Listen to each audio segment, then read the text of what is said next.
제 인생은 너울이 없어 여기에 사연을 적어보낼 거라고는 상상도 못했었는데요. 1년 전 크게 사건 하나를 겪어서 사연을 신청하게 되었답니다. 저의 이야기는 많은 며느님들이 겪었던 남편과 시어머니와 있었던 일이에요. 지금은 이혼하고 마음을 내려놓아 편하게 말할 수 있게 되었는데요. 그럼 기생충 같은 시댁 식구들의 이야기를 써 내려가 보도록 하겠습니다. 재밌는 이야기니 끝까지 들어주시면 감사하겠어요. 저희 엄마는 이른 나이에 결혼했다가 3년 만에 이혼하셨습니다. 홀로 저를 키우시느라 고생을 참 많이 하셨는데 다행히도 외할아버지께서 물질적으로 많이 도와주셔서 돈에 쪼들리지 않고 저를 키우셨다네요. 세월이 조금 흐르며 외조부모님이 돌아가셨고 엄마는 기댈 곳 하나 없이 혼자 힘으로 세상을 살아야 했습니다. 엄마는 유산으로 받은 돈으로 작은 사업을 시작하셨고 오롯이 일과 육아 두 가지에만 전념하며 삶을 사셨다네요. 그래서 제가 성인이 되었을 때 엄마는 100여 명을 거느린 패션 회사의 수장이었고 동종업계에서도 잘 나가는 사업가로 유명하셨어요. 저는 엄마의 길을 따라 걷고 싶어서 대학을 패션 디자인 학과에 진학했고 열심히 공부해서 우수한 성적으로 졸업했답니다. 그리고 남들처럼 취업난을 겪지 않고 곧바로 엄마 밑으로 들어가 일을 시작하게 되었습니다. 학교에서 배운 걸 크게 써먹진 못했지만 어느 정도 회사의 발전을 위한 도움은 많이 드렸던 것 같아요. 엄마는 제가 다른 곳으로 가면 절대 안 된다며 당신의 회사를 더 크게 확장하려면 제가 꼭 필요하다고 말씀하셨답니다. 그렇게 강산이 한번 바뀌자 제 나이 35이 되었고 여전히 엄마와 같이 살며 회사도 같이 다녔습니다. 엄마는 저와 사는 게 지겹다며 제발 시집가라고 일렀는데 결혼도 남자가 있어야 가는 게 아니냐며 반문했어요. 요즘 35에 결혼 안 하는 게 흔하다고 해도 엄마는 빨리 결혼해서 아이 낳고 잘 살았으면 좋겠다며 매일같이 잔소리를 하셨습니다. 혜영아, 너 내일 모레 40이야. 이제 엄마 좀 그만 괴롭히고 네 서방 만나서 시집 좀 가라. 아직 36이거든. 그리고 결혼은 혼자 하나? 남자가 있어야 가지. 매일 회사에 붙어있는데 남자 만날 시간이 있겠어? 따지고 보면 엄마 때문에 남자를 못 만나고 있는 거라고. 누가 들으면 네가 맨날 야근하고 산 줄 알겠다. 엄마는 근로기준법을 지켜가며 일 시켰거든? 엄마 탓 그만하고 일요일에는 꾸미고 나가서 남자도 좀 꼬셔봐라. 아이 정말 그게 무슨 소리야. 어떻게 여자가 먼저 남자를 꼬셔. 내 자존심이 허락 안 해서 그런 짓은 하지 않을 거야. 엄마는 휴일에도 옆에 붙어있는 저를 보면 한숨만 픽픽 쉬었습니다. 그렇게 30대 후반에 들어서자 회사에서 제가 좋다고 고백하는 남자가 생겼어요. 물류팀에서 일하고 있는 그는 나이가 저보다 8살이나 어린 사람이었죠. 자기가 맡은 일에 늘 최선을 다하고 사람들에게 인정받는 모습을 종종 보곤 했는데 성실한 그 남자에게서 호감을 느꼈답니다. 그래서 8살이나 어린 그 남자의 고백을 받아들이고 사귀게 되었고 저희는 비밀 연애를 오랫동안 지속했습니다. 혜영씨, 우리 결혼 언제 하는 거야? 대표님한테 내 이야기 했어? 어? 아직 못했어. 아무래도 자기랑 나랑 나이 차이도 많이 나고 회사 직원이랑 사귄다고 하면 뭘 할 것 같아서. 에이, 그래도 말씀드려야지. 내가 자기한테 청혼한 게 벌써 6달이나 지났다고. 언제까지 기다려야 해? 난 매일 아침에 눈을 떴을 때 자기가 내 옆에 있길 바란단 말이야. 그리고 하루빨리 당신 닮은 딸아이 낳고 싶다고. 헤이그 귀여워라. 내가 그렇게 좋아? 알겠어.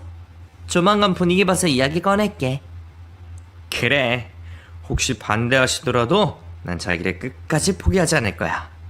이 지구상의 내 사랑은 당신 하나뿐이니까. 1년 동안 연애의 남자친구를 사귀었는데 단점도 있었지만 좋은 점이 훨씬 많았어요. 열정적이고 긍정적인 모습을 매일 보여줘서 저 역시 힘이 나곤 했답니다. 또 잠자리도 아주 만족스러웠어요. 어찌나 뜨겁고 정열적이던지 이 남자가 아니면 안 되겠다 싶을 정도로 황홀하고 달콤했죠. 그래서 얼마 뒤 엄마한테 결혼할 남자가 있다고 말을 꺼냈습니다. 엄마, 나 결혼할 생각인데 어때? 너 지금 농담하는 거지? 남자친구도 없으면서 결혼은 누구랑 하겠다는 거야? 그게 사실은 우리 회사 박수훈 대리하고 사귀고 있었어? 뭐야, 그 물류팀에서 일하는 대리? 1년 넘게 사귀고 있었어. 속여서 미안해. 회사 직원에 나이도 한참 어린 사람을 만나다니 어이가 없다. 일은 안 하고 연애만 한 거야? 엄마도 참. 일하다가 마주치면서 사랑이 싹 튼 거지. 어쨌든 난 수은 씨하고 결혼하고 싶어. 엄마는 한숨을 길게 내쉬며 그 박 대리가 결혼할 준비가 됐겠니? 집안 배경이나 신혼집 마련할 능력은 있어? 라고 돈 이야기를 하셨어요. 엄마는 평생 저만 바라보며 살아오셔서 그런지 능력 있고 저를 고생시키지 않을 서의를 바라셨답니다. 엄마, 수은 씨는 나보다 8살이나 어리고 사회생활한 지 얼마 안 돼서 그럴 만한 형편은 안 돼. 그래서 내가 신혼집을 마련할 생각이야. 연하남이랑 결혼하는데 그 정도는 해야 하지 않겠어? 나도 양심이란 게 있어야지. 아이고, 이 화상아. 결혼이 무슨 소꿉놀이인 줄 아니? 기분 내 기운대로 즉흥적으로 하게? 즉흥적이라니. 엄마, 나랑 수은 씨는 진심으로 사랑하고 있어. 결혼도 진작부터 계획하고 있었다고. 그이가 모아둔 돈이 많진 않지만 앞길이 구말리는 사람이니 나중에 나를 호강시켜 줄 거야. 하지만 엄마는 긍정의 말씀을 하시지 않았고 걱정스러운 표정으로 몇 날 며칠을 보내셨습니다. 그래서 저는 수은 씨를 만나고 대화를 나누면서 설득해보기로 했어요. 수은 씨는 엄마가 결혼 반대를 하고 있다는 걸 알면서도 해맑게 당연한 일이라며 저를 따라 집으로 왔답니다. 엄마는 부하 직원을 집에서 보니 느낌이 이상하다고 말씀하셨지만 수은 씨가 기분 나쁘지 않도록 반가운 미소로 환대해 주셨어요. 어서 와요, 박 대리. 회사에서만 보다가 우리 집에서 보니 느낌이 다르네. 그동안 회사 사람들 몰래 비밀 연애를 한 거야? 두 사람 다 여유가 따로 없네. 대표님, 진작 말씀드리지 못해 죄송해요. 우리 자기가 비밀로 하자고 부탁해서 그랬어요. 뭐? 우리 자기? 참 귀엽구만. 우리 혜영이를 좋아해줘서 고맙긴 한데 결혼은 다른 문제야. 엄마인 내가 걱정스러운 건 어쩔 수 없다고. 그래서 말인데 박 대리 생각을 좀 말해보게. 대표님, 아니 어머님, 제가 나이도 어리고 경제적 능력이 없어서 결혼을 반대하시는 걸 충분히 이해합니다. 그런데 저 앞날이 창창한 청년이에요. 지금이야 어머님 회사에서 월급 받는 직원이지만 나중에 사업을 해서 혜영 씨를 호강시켜 줄 겁니다. 틈틈이 공부하면서 준비 중이니 믿어주시고 따님을 제게 주십시오. 수은 씨의 일취월장한 고백을 들은 엄마는 씩 웃으시며 그래, 자네가 데려가게. 사실 혜영이가 박대리랑 결혼한다고 했을 때 회사 간부들한테 자네에 대해 조사 좀 해봤어? 성실 근면하고 자기 일에 자부심을 가지고 최선을 다한다며? 게다가 사교성도 좋아서 사람들과 두루두루 잘 지낸다고 하더라. 인품 좋다고 소문까지 난 사람을 내가 반대할 이유가 없겠더라고. 라고 말씀하셨습니다. 그럼 저희 결혼을 허락해 주시는 거예요? 정말 고맙습니다, 장모님.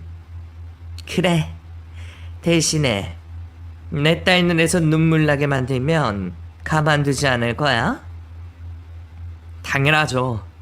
매일 웃게 만드는 남편이 되겠습니다. 엄마, 고마워.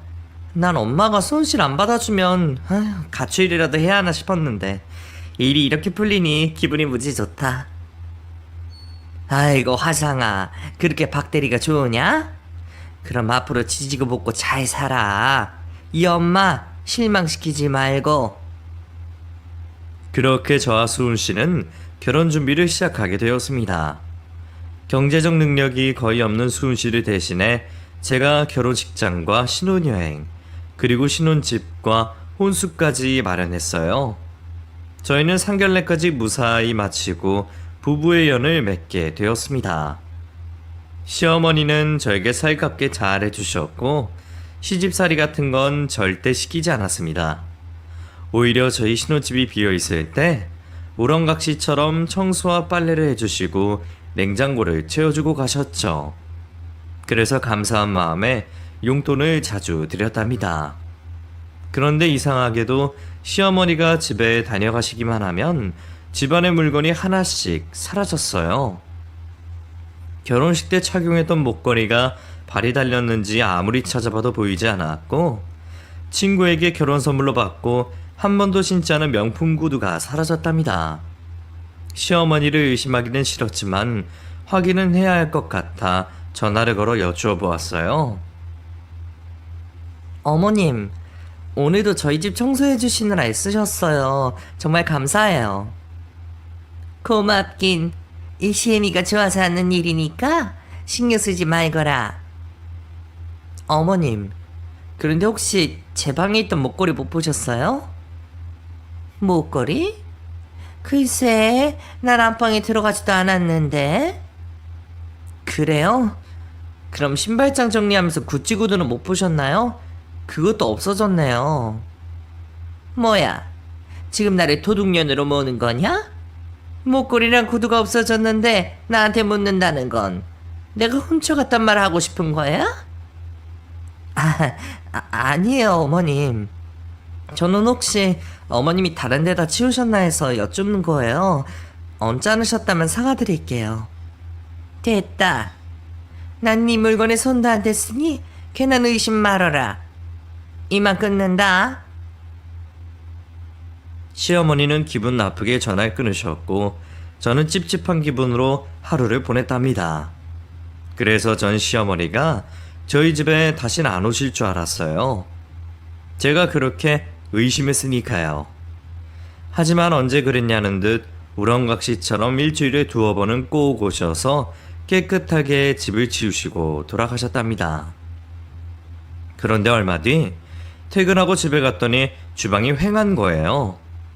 뭐가 빠진 것 같은 느낌이 들어 곰곰이 생각해 봤더니 식기세척기가 사라진 겁니다. 이게 무슨 일인가 싶어 시어머니께 연락을 드렸어요. 어머님, 식기세척기가 사라졌어요. 혹시 어머님이... 그거? 내가 집으로 가져왔다. 어차피 니들 설거지감도 별로 안 나오지 않냐? 그리고 니들 설거지는 내가 할 테니까 그냥 물에 담가 두거라. 네? 어머님, 식기세척기가 필요하시면 말씀을 하시지 그랬어요. 제가 충분히 사드릴 수 있는데요. 뭐하러? 너희 집에 있는 거 거의 쓰지도 않는 것 같아서 아까워서 가져왔다. 나는 집에서 이것저것 요리 많이 하니까 요긴하게 쓸 거라고. 혹시 내가 식기세척기를 가져와서 기분이 나쁜 건 아니지? 네? 네.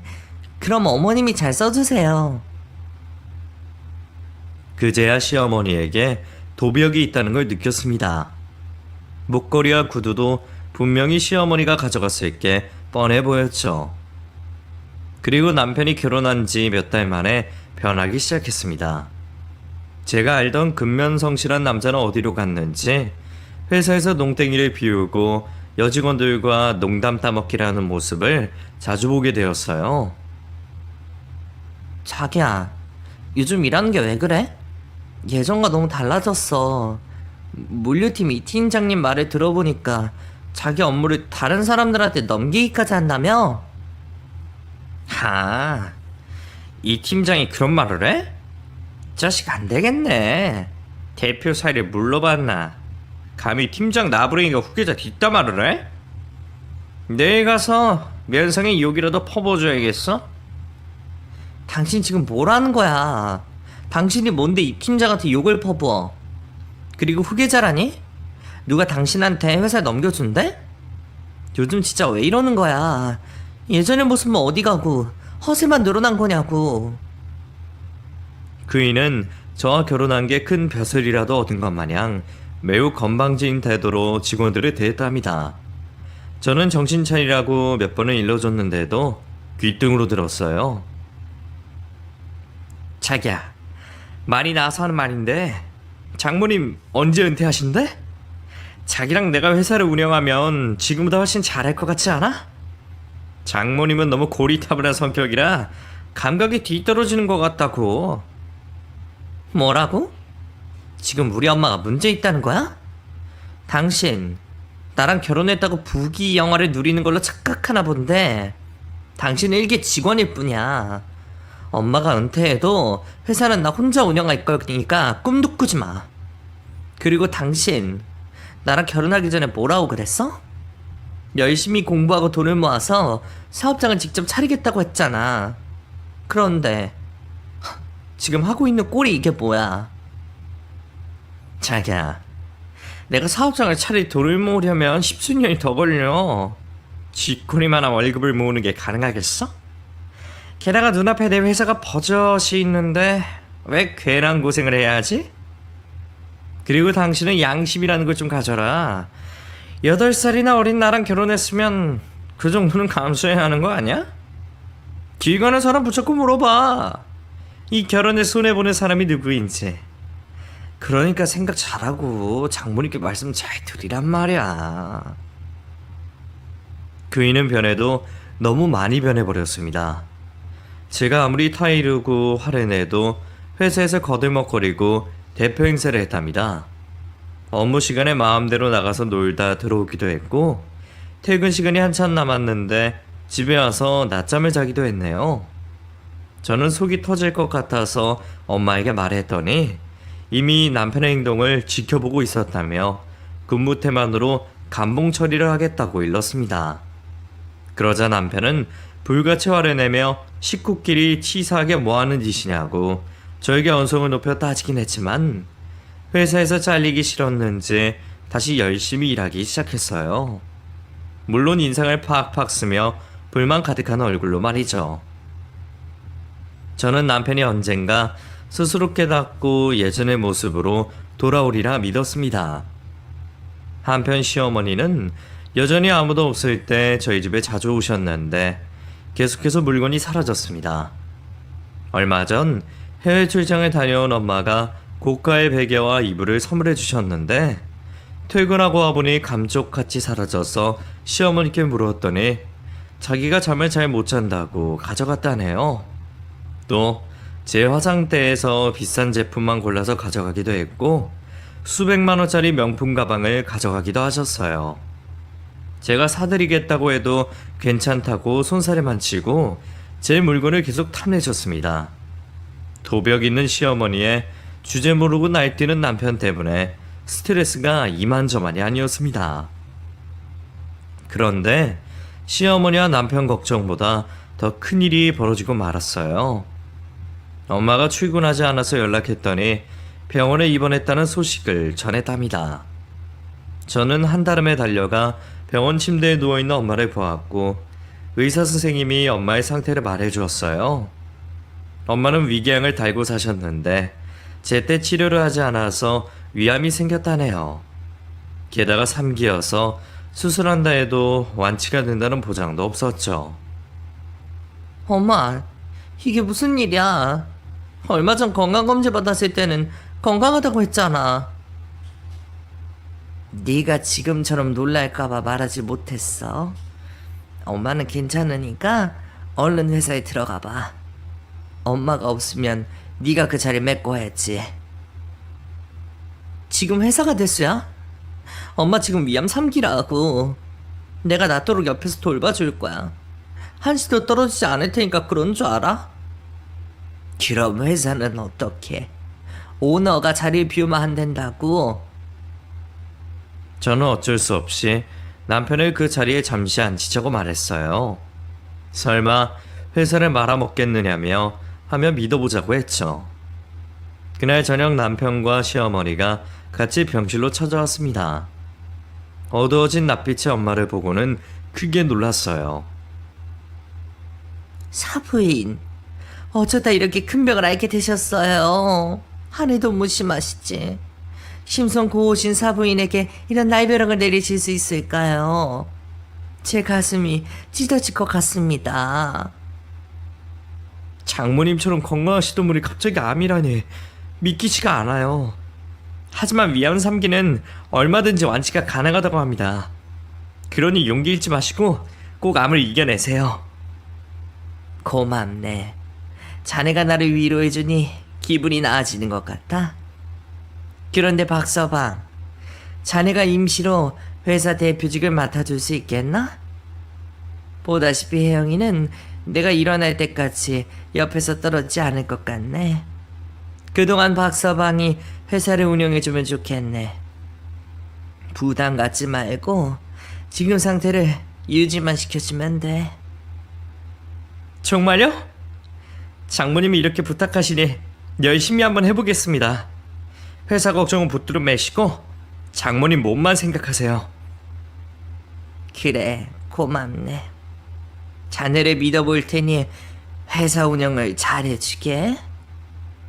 당신 진짜 잘해야 해. 괜히 욕심부려서 회사를 위기에 빠뜨리면 안 된다고. 엄마가 운영하던 방식을 유지만 시켜줘. 알겠지? 그럼 그렇게 해야지. 나도 내가 아직은 대표가 될 그릇이 아닌 걸 알아. 회사 간부들 도움받아서 잘할 테니까 한번 믿어봐. 그렇게 남편과 시어머니는 빠른 큐를 빈다고 인사를 하고 나갔습니다. 그이는 자주 오겠다는 말을 남겼고 시어머니는 도벽에 흔적을 남기셨어요.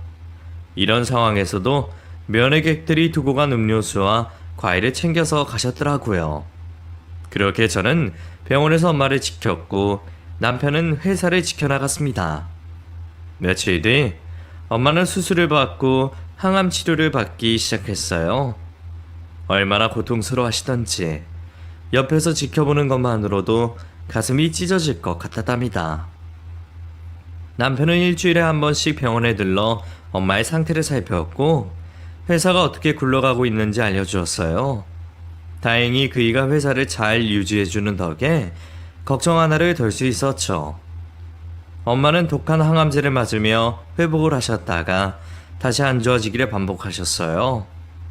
암과의 사투가 얼마나 끔찍한지 제 두 눈으로 똑똑히 보았죠. 어느새 엄마의 머리카락과 눈썹은 몽땅 빠져버렸고 광대뼈가 튀어나올 정도로 빼빼 마르셨습니다. 그리고 저 역시 엄마의 간병으로 몸과 마음이 지쳐서 많이 아이었어요. 기운이 없는 건 물론이고 정신이 피폐해져서 언제 해가 뜨고 지는지도 모른 채 시간을 보냈답니다. 그러던 중 회사 임원인 김 이사님께 연락이 왔어요. 저 엄마가 많이 힘든 상황인데 회사 일로 전화를 해서 미안하다며 말을 이었죠.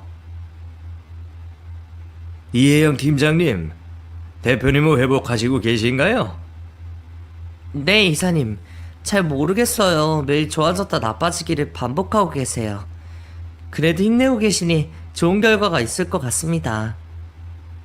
팀장님, 제가 전화를 드린 이유는 박수훈 대리 때문이에요. 임시로 대표 자리에 앉은 박 대리가 회사 운영을 개판으로 하고 있습니다. 저희 회사와 거래하는 의류 상인들에게 거래 가격을 마음대로 올렸어요. 그래서 거래가 끊긴 상인들이 한둘이 아닙니다. 그뿐만 아니라 박 대리의 친척들을 회사에 취직시켰어요. 일만 잘한다면 문제가 없겠지만 그 친척들이 하는 일이라고는 자리에 앉아 게임만 하고 있네요. 이것 말고도 많은 문제가 많습니다. 팀장님이 힘든 상황인 건 알지만 아무래도 회사를 나오셔서 바로 잡을 필요가 있을 것 같아요. 이사님의 말을 듣자 그동안 남편에게 회사를 맡긴 게 큰 재앙이라는 생각이 들었습니다. 고양이에게 생산에 맡긴 격이었죠. 결혼 전 열정적인 모습으로 회사를 운영해주길 바랬지만 이미 변해버린 그이가 대표라는 감투를 썼으니 이 같은 결과가 초래한 거였죠. 그래서 저는 아픈 엄마를 두고 회사로 나갔어요. 많은 직원들이 위로의 말을 전하며 따뜻한 인사를 건네주었죠. 회의실로 들어서자 임원들이 모두 모였는데 남편은 어딜 갔는지 보이지 않았습니다. 회사를 이꼴로 만든 박대리는 어딜 간 거죠? 그게 팀장님, 박대리가 대표 자리에 앉고 나서는 회사에 나오고 싶을 때만 나오고 있습니다. 저희가 연락해도 받지 않고요. 저는 한숨을 내쉬며 회사 꼴이 말이 아니군요. 모든 건 제 탓입니다. 박대리에게 회사를 맡긴 제가 어리석었어요. 앞으로는 제가 일주일에 3번씩 나오도록 할게요. 그럼 회사의 문제를 회의해 보도록 하죠. 라고 운을 떼며 회의를 시작했습니다. 저는 거래처에 연락을 직접 돌리며 원래 가격으로 거래를 성사시키려고 노력했고 남편이 취직시킨 친척들을 내쫓았습니다. 그리고 장부 정리를 하는데 남편이 돈 장난을 많이 했더라고요. 이 문제는 그냥 넘어갈 수 없었기 때문에 자문 변호사를 만나 장부조사와 돈이 빠져나간 출처를 알아봐 달라고 했죠. 그리고 어디서 뭐하고 있는지 모를 남편에게 연락했더니 받지 않았습니다. 그래서 먼저 집으로 향했는데 거기에는 아무도 없었습니다. 게다가 집을 언제 치웠는지 모를 정도로 지저분하고 더러웠어요. 제가 없는 동안 시어머니도 발길을 끄는 모양이었죠. 저는 남편을 어디서 찾아야 할지 몰라 단념해버렸고 다시 병원으로 돌아가기로 했어요. 그 전에 먼저 엄마의 부탁대로 엄마의 집을 들러 책을 몇 권 챙겨갈 생각이었죠. 택시를 타고 1시간을 달려 엄마의 집 앞에 도착했고 비밀번호를 누르고 현관문을 열었습니다.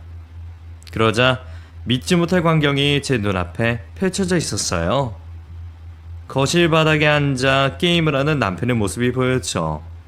대형 텔레비전에 게임기를 연결해서 신나게 조이스틱을 두드리고 있더군요. 너무 기가 막혀서 말문이 막힌 저는 주변을 돌아보는데 야외 테라스에서 시어머니가 거품 목욕을 한 게 보였답니다. 제가 이런 인간과 결혼하고 가족이 되었다는 게 매우 한심하게 느껴지는 순간이었죠. 제가 집안에 들어온지도 모르고 각자 여가를 즐기고 있는 두 모자에게 소리를 질렀습니다. 야, 이게 뭐 하는 짓이야? 자기야, 언제 왔어? 뭐? 당신이랑 어머님 여기서 뭐 하는 거야? 아무도 없는 집에 이렇게 함부로 들어와서 뭐 하는 짓들이냐고. 제가 화를 내도 남편의 눈은 게임 화면에 고정되어 있었습니다. 내 말 안 들려? 이 인간아, 회사 꼴에 엉망으로 만든 것도 모자라 우리 엄마 집에 들러붙은 거야. 회사가 엉망이라니? 내가 나름대로 관리 잘하고 있다고. 그리고 장모님이랑 우리가 남이야? 어차피 빈집이고 하니까 우리가 좀 쓰는 거야. 그런데 자기야, 역시 고급 빌라라 다르긴 다르다. 비밀번호가 당신 생일이길래 한 번에 들어왔어. 나 똑똑하지? 장모님 돌아가시면 여기 우리가 쓰면 안 될까? 우리 엄마도 같이 살고 말이야. 지금 우리 엄마 신났다? 진짜 바닥인 인간이구나. 지금 뭐라고 했어? 엄마가 돌아가시면 여기서 살자고? 당신 지금 엄마가 돌아가시길 바라고 있는 거야? 나쁜 자식아? 왜 이렇게 흥분하고 그래? 병원에서 어느 정도 마음의 준비를 하라고 했었잖아. 그 말에 뭐겠어? 살 날이 얼마 남지 않았다는 거잖아. 여하튼 나랑 엄마는 여기가 마음에 들어. 그의 말을 듣고는 참지 못하고 달려가 머리통을 날려버렸습니다. 그리고 발길질을 하며 온갖 욕을 퍼부었죠. 짐승마도 못한 놈아. 네가 그러고도 내 남편이고 내 엄마의 사이냐? 병원에서 오늘 내일 하고 있는 엄마를 생각했으면 여기서 이러고 있으면 안 되는 거 아니야, 이 쓰레기 같은 놈아. 아, 진짜 왜 때리고 그래? 내가 뭘 잘못했다고 이러는 거야? 어차피 장모님 돌아가시면 이 집은 우리 차지가 될 건데 미리 좀 썼다고 이 난리 치는 거냐? 더럽고 치사하다 이년아. 끝까지 네가 뭘 잘못한지 모르니? 완전 인간의 탈을 쓰는 악마가 따로 없네. 제가 눈을 불을 켜고 화내내자 야외 테라스에서 거품 목욕을 하던 시어머니가 수건을 두르고 들어왔습니다. 얘, 언제 왔니? 그런데 분위기가 왜 그래? 내 아들 훈계라도 하는 중이었어? 어머님, 이게 뭐 하는 짓이에요? 이 사람이 들어오자고 하면 말렸어야죠. 주인도 없는 집에 들어와서 여유롭게 게임하고 거품 목욕하시는 게 말이나 돼요. 게다가 엄마는 항암 치료받는 암 환자라고요. 미안한 마음이 조금도 들지 않는 거예요? 어머머, 얘 좀 봐라. 너 지금 우리가 이 집에 들어왔다고 승질 부리는 거니? 거참 더럽게 치사하게 군 야, 네 애미가 살 날이 얼마 남지 않은 데다 이 집에 올 리가 없잖아. 비어있는 집에 좀 들어와서 논 거 가지고 너무 인색하게 구는 거 아니냐? 어머니까지 그런 말 하실 수가 있어요? 살 날이 얼마 안 남았다뇨. 저희 엄마 지금 아무리 이겨내려고 안간힘을 쓰고 계시다고요. 그런 분을 위로해주지는 못할 망정 빨리 돌아가시길 기다리고 있는 거예요? 기 따가워. 엄청 땡땡거리네. 몰라. 우린 여기서 지낼 테니까 그런 줄 알아. 그리곤 시어머니는 2층으로 올라가셨습니다. 남편은 계속 게임을 하고 있었고요. 정말 어이가 없어서 입이 다물어지지 않았답니다.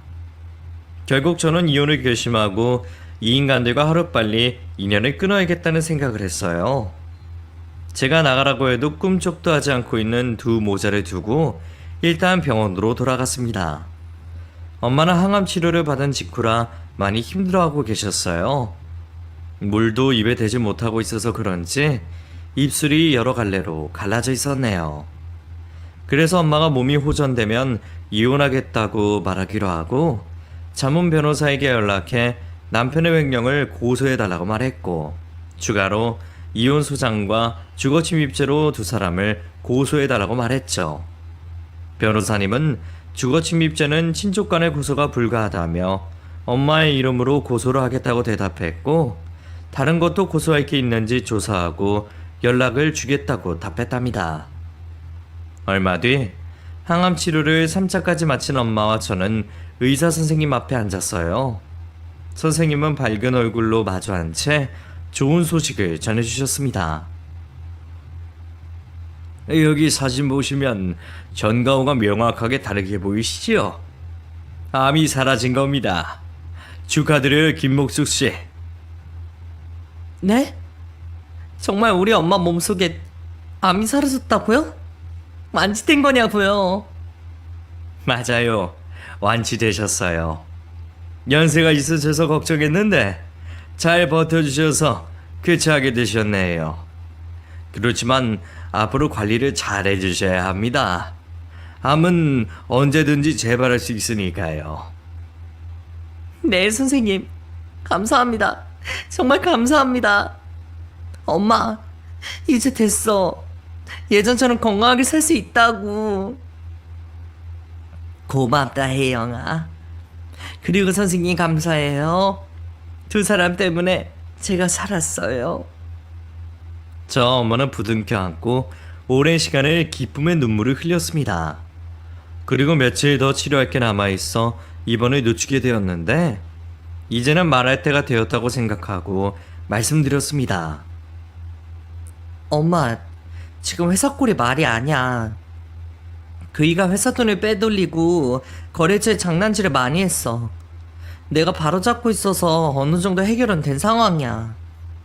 아휴, 박사방을 믿는 게 아니었는데 괜히 네 남편한테 회사를 맡겼나 보다. 정말 미안해. 그리고 다른 문제도 참 많아. 그래서 이혼하려고 해. 저는 그동안 있었던 일들을 하나도 빠짐없이 말씀드렸어요. 심오한 남편이 엄마가 돌아가시길 기다리고 있다는 이야기도 해드렸죠. 그러자 엄마는 더 두고 볼 것 없이 이혼하라며 전문 변호사에게 직접 전화를 걸어 여러 변호사를 추가로 선임해서 두 모자에게 제대로 된 손해배상을 청구하라고 일렀답니다. 이혼 소장과 횡령죄를 고소를 당한 남편과 주거침입과 엄마의 물건을 훔친 절도죄로 고소당한 시어머니는 경찰 조사를 받게 되었어요. 저와 엄마는 사실 조사를 위해 경찰서로 향했습니다. 이윽고 두 모자는 경찰들에게 향변하듯 주저리 변명을 하며 자신들은 죄가 없다고 우기고 있었어요. 잠시 후 저와 엄마의 얼굴을 확인하자 시어머니가 놀란 눈으로 말했습니다.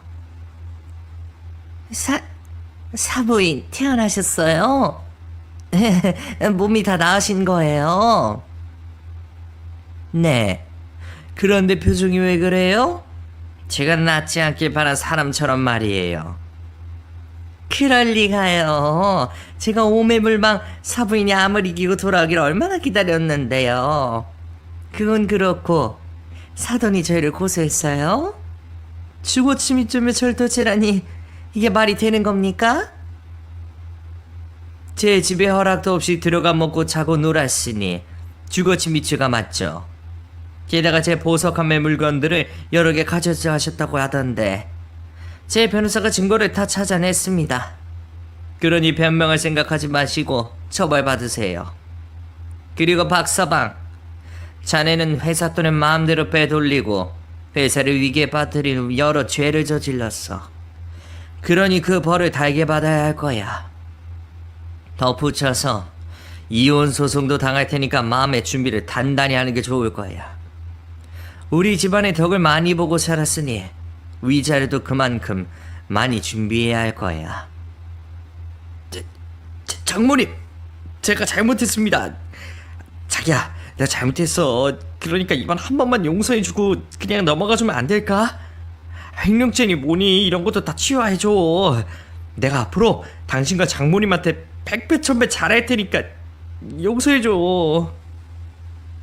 하지만 저는 그의 말을 들어줄 마음이 하나도 없었습니다. 그래서 미친 소리 하지 말고 벌을 받으라고 으르렁거렸어요. 그러자 남편과 시어머니는 지금 상황이 심각한 걸 깨달았는지 저희 모녀 앞에 무릎을 꿇었답니다. 사부인, 아니 선생님 이러지 마세요.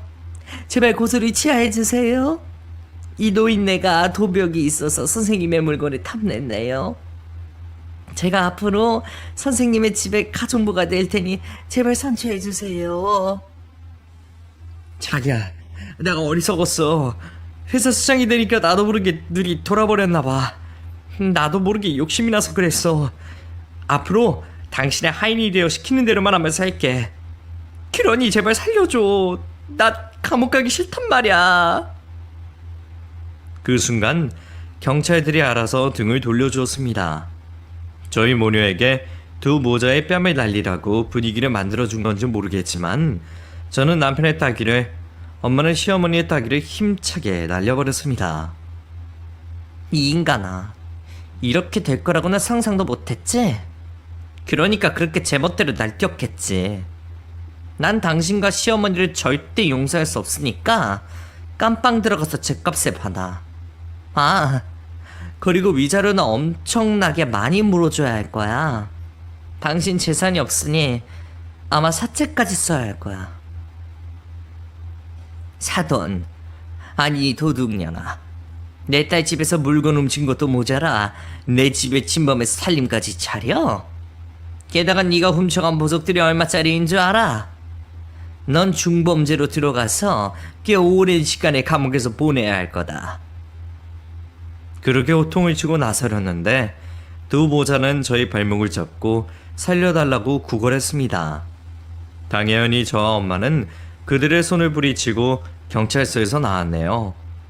그래서 시어머니는 절도죄로 바속 구속이 되었고 남편은 제가 보낸 이혼 소장을 받고 법원에 서게 되었어요. 그이가 배상해야 할 돈이 어마어마했기 때문에 여러 곳에서 대출을 받은 것도 모자라 사채까지 써서 위자료를 지급해 주었어요.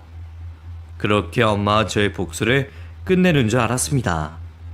그런데 횡령죄로 구속된 전 남편이 얼마 지나지 않아 형 집행정지로 출소하게 되었습니다. 저 엄마는 분노하고 왜 그렇게 되었는지 따지려는데 알고 보니 전 남편이 폐암에 걸려 구치소에서 나왔다네요. 아버님이 말기여서 아무런 희망도 없어서 죽음을 준비해야 했답니다. 그리고 정확히 한 달 뒤 남편의 죽음 소식을 전해 들었어요. 물론 명복을 빌어주러 가지 않았습니다. 제 엄마가 암에 걸렸을 때 신나게 게임을 하던 얼굴을 생각하니 절대 용서를 해주지 못하겠더라고요. 그렇게 시어머니는 감옥에, 전 남편은 지옥으로 가는 것으로 모든 복수가 끝이 났답니다.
그리고 저와 엄마는 회사로 돌아가서 그동안 손해본 것들을 복구하려고 눈둘 새 없이 바쁘게 보냈어요.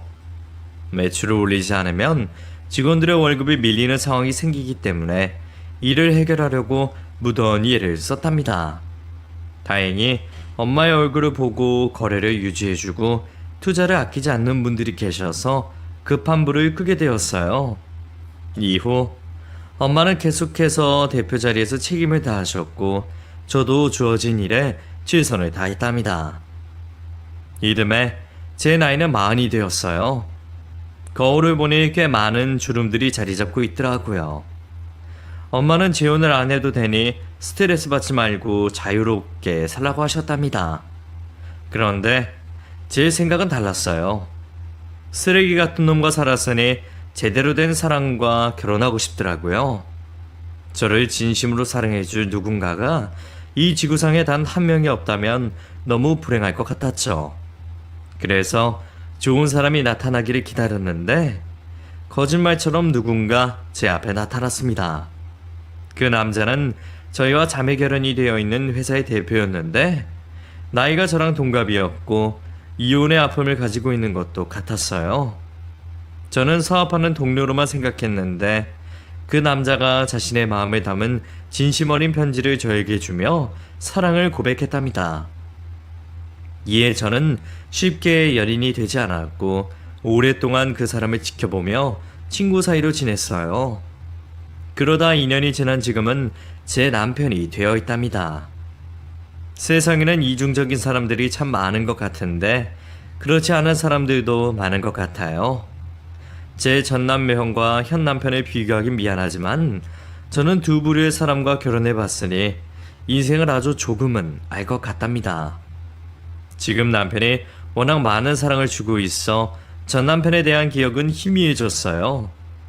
또 저승에 간 사람을 뭐하러 미워해야 하나 싶어서 생각조차 안 하려고 노력하고 있답니다. 얼마 전 엄마와 지난 이야기를 나누었는데 엄마는 하늘이 당신의 암을 가져가서 제 전남편에게 옮겨주신 거라고 말씀하셨어요. 하늘과 신은 존재한다며 악한 사람들은 언젠가 벌을 받는다고 덧붙이셨답니다. 그 말을 들으니 하루아침에 폐암 말기에 걸린 전 남편이 엄마의 암을 가져간 것처럼 느껴졌네요. 제 이야기는 여기서 끝내야겠네요. 요즘 고민은 아이를 갖는 것인데 마음처럼 잘 안 되네요. 여러분들의 응원의 힘으로 새로운 식구가 생기도록 도와주세요.